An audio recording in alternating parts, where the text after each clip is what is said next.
Okay, we've got the front wheel off. I wanted to walk through this rather slow for people that don't have the benefit of experience on doing this on a regular basis, or are unwilling or unable because of opportunity or circumstance to be able to do it themselves. Even if you don't do this type of work yourself and you need some of this stuff done, it can help to understand what the mechanic has to go through to get this job done and what you're paying for on this type of job. Now, just like all the other how-to videos, I don't say that the way I'm doing it is the 100% right way. I think everybody has their own way of doing things, and I think we can all learn from each other. If you have suggestions or comments on how to do this job or any other job that I show on my videos a little bit better, then please drop me a line, put it in the comments section. We'll go ahead and incorporate it into the video if it seems worthy, and give you credit for it, because the bottom line here is that we want to help people understand how this is done, or give them a heads up or a reminder if it's been some time since they've actually done it. So anyway, what we're going to do here is we've got this cotter key holding on this retainer, and then we're going to pull that off. Then there's going to be a nut behind there. We're going to pull that off, and we're also going to pull this caliper off. So we're going to start with the caliper, which I believe is 13 millimeter. So this is in the back, 2 bolts, one down low. You'll see a rubber stopper on there.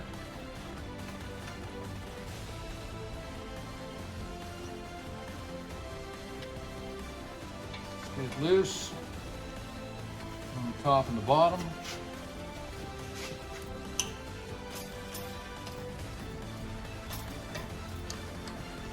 Now, since this is a rusted, it's a vehicle from a rust state or an area that's had snow, I like to rock these bolts back and forth a little bit before I start cranking on them. And it's also one reason I like to use hand tools, at least initially, and that helps me to not over torque these things.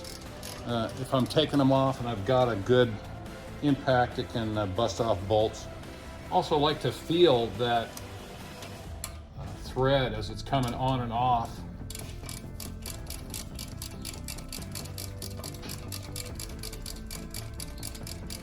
So we're going to pull the caliper off because we need to pull this rotor off, and we're not going to be able to get off one without the other.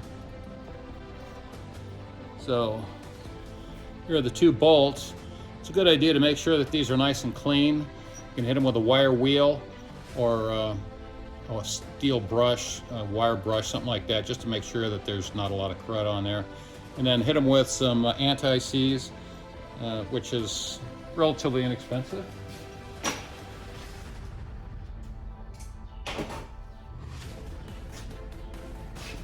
So now rock the caliper off. If it doesn't come off real easy, yourself a screwdriver, a little bit of a pry action here.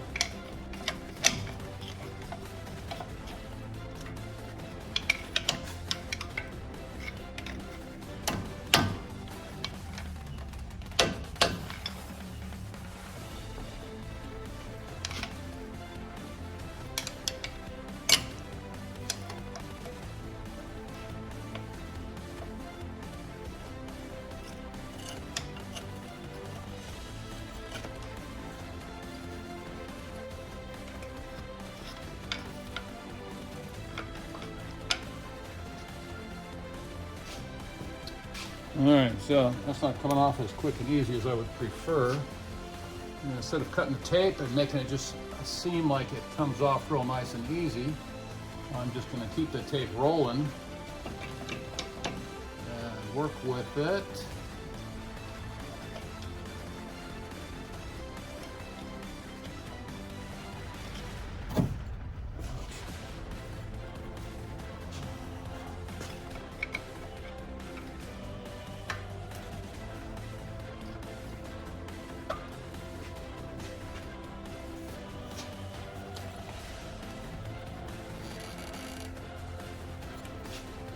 Turn this so you guys can see this.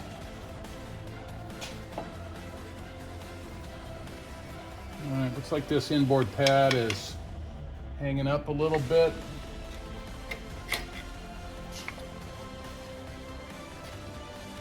Just gonna rock this thing, play with it a little bit.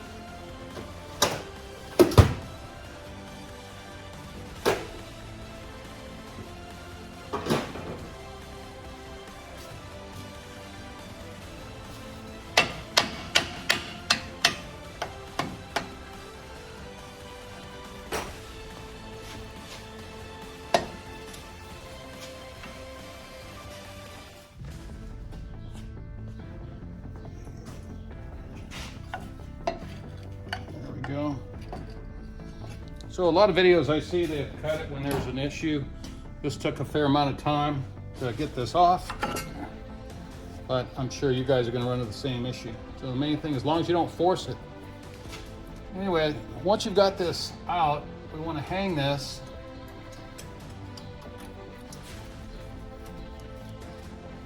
so that this brake line is not stretched. All right, so once the caliper is off,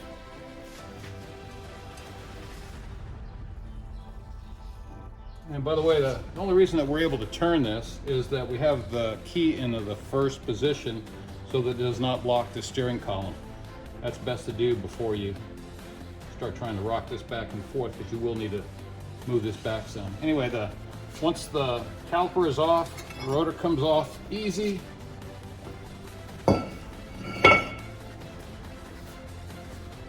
Now we're going to pull the cotter key off. My preferred tool for that is just regular old dikes. I prefer to grab the end, straighten it out as much as possible.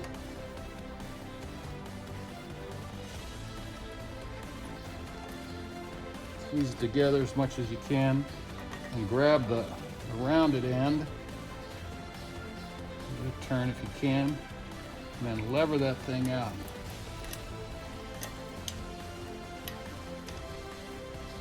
This is a good way of doing it. There goes a retainer. It's a good way of doing it, especially if you have not bent the end of the cotter key straight. Now we're going to grab the piece that popped off. And there were two. There's this retainer,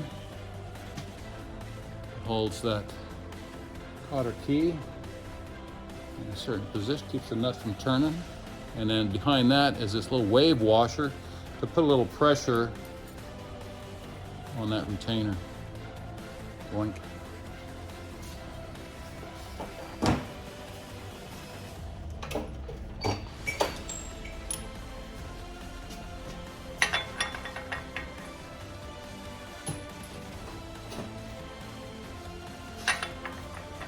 All right, 36 millimeter.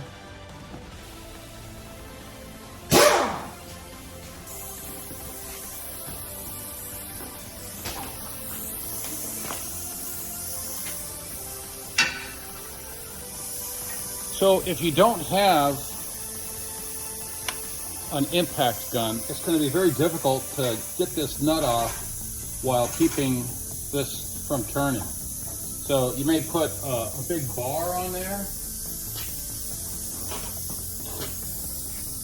If you can find something that fits, something like that. Or you can also try to pull this off when somebody is applying the brakes, but then you'd have to do that before you pull the caliper off. Impacts are nice.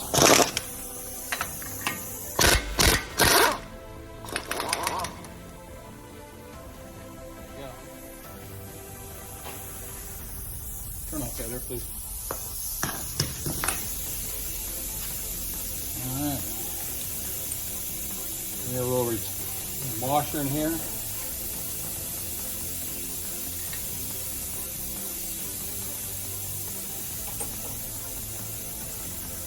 Now, I'll pull this hub off. This has a fair amount of rust on there. It doesn't look like it's ever been off, so I'm going to give it a little bit of a squirt. some WD-40 here. Hopefully this doesn't give me too much of a problem.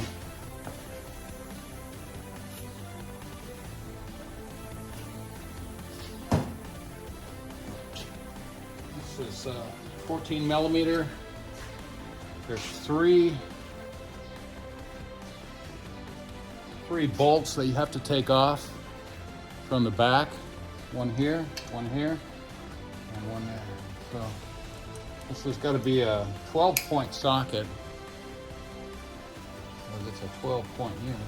Oh, my bad. That is 13 millimeters.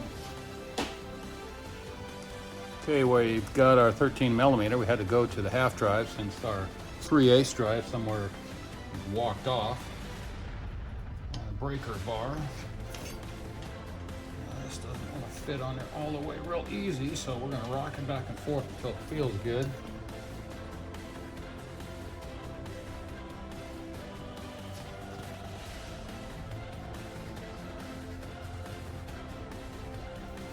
All right. So if that was having an issue, I would not force it. I would probably put some heat right to this part here where the bolt goes through. Got that one loose. Make sure this is on there good. The socket is having a hard time even getting on there because of the rust.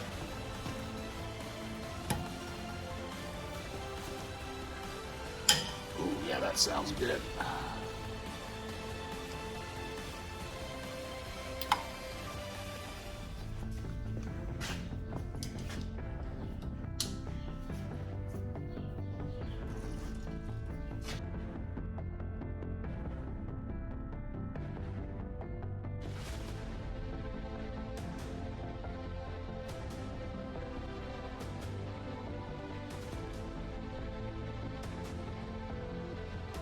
Okay, we've got these hub bolts off, and I wanted to show you what I was doing there a little bit.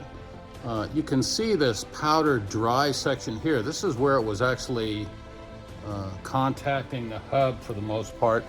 And then there was another part up higher that was sticking out and was actually exposed to the elements. That's why you can see more rust. And what I was doing was I was trying to clean off some of that rust in the threads instead of forcing it through the threads in this hub. So it takes a little bit of work back and forth, but if you just force it, that's not good. You could, if it's severe, you could snap the bolt off. You know, it's pretty tough stuff, but you can still snap these off if you crank on them too much. But more than that, you're gonna put wear on these threads if you force that junk that's on the end of the exposed threads through the other threaded portion. So take your time, go back and forth like you saw me doing, and also hit it with a steel brush, a wire brush, if you can get in there. It shouldn't be too hard. So now, this should come off.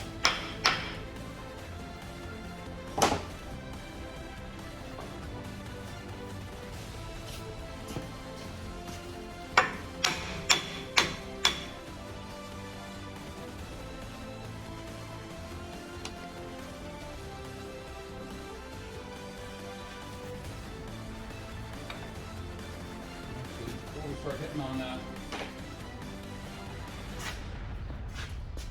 Put this bolt on there, this nut on there, protect the threads.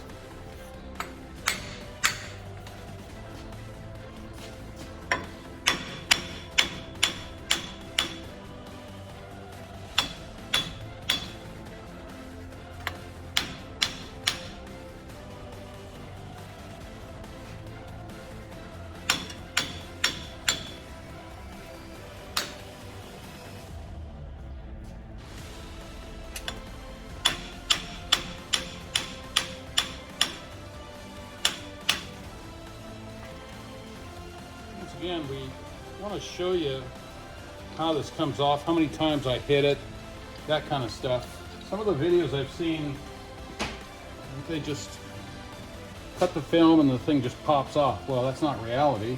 And you know, sometimes you run into these issues, and I think you learn a lot by watching where people have problems, not so much if everything goes smooth.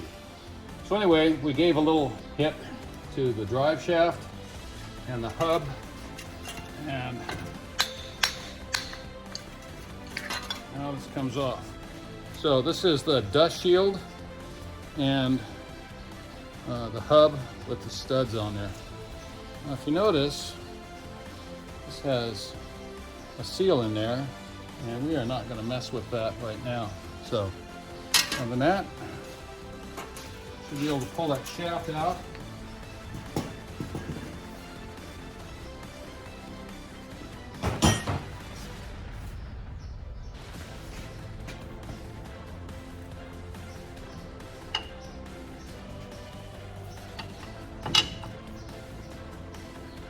Try to support the shaft as it's coming out, because you don't want to put any extra pressure on that inner seal. You can see this is dry. And there we go. There's our U-joint, our shaft. And so we're going to put this on the bench and take a look at this. I have an issue there. Okay, so what we're looking at here is where the bearing surface is on the shaft, and you can see there's a fair amount of wear there. It's enough to catch your fingernail. So I'm not going to replace shaft today, but that might be a job for the future. Okay, let's take this over to the bench.